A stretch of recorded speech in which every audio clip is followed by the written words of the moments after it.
Magandang araw mga kapuso, narito po ang mga kapanapanabik na ganap dito lamang po sa Born to Shine.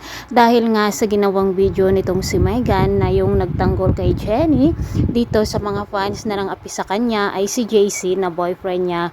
Kung kaya't lalong nagalit ang mga fans ng Yumi dito kay Jenny.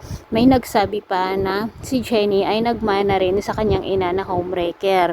Kung kaya't ang performance ng Yumi ngayon ay talaga namang iba ang naging kahinatnan dahil sa bidyong ito ni Megan na nag-viral mga kapuso.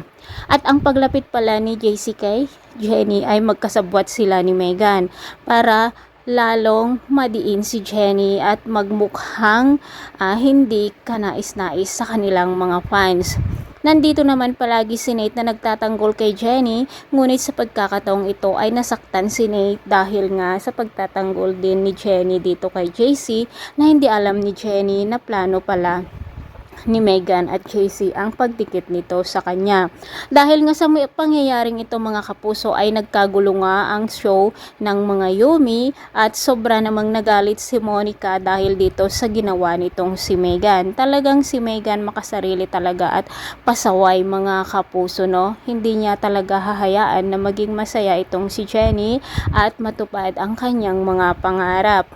Dahil nga sa pagkakataong ito ay nag-away-away nga ang Yumi, nagsabunutan sila mga kapuso. Si Jenny at Megan nagsabunutan samantalang si Althea naman ay si Yumi at Jonah naman ang humarap dito sa kanila. Napanood nga ng Nixie ang pagsasabunutan ng mga Yumi kung kaya't dito kukuhanan nila ng video at i-upload ito at magbabiral mga kapuso. Simula kaya ito ng pagkawatak-watak ng mga Yumi mga kapuso.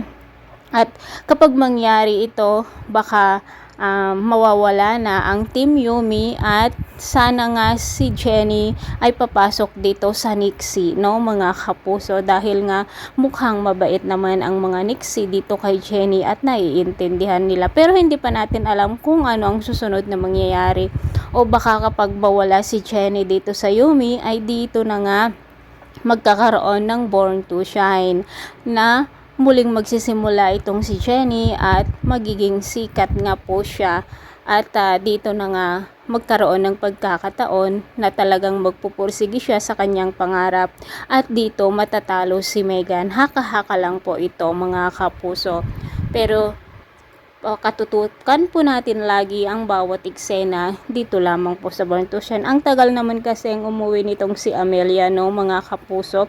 Samantala, pinagbantaan naman ni Jenny si Sugar na kapag uulitin pa niyang magsalita ng tungkol dito kay Jenny sa kanyang pagkatao, ay siya na daw ang makakalaban nito.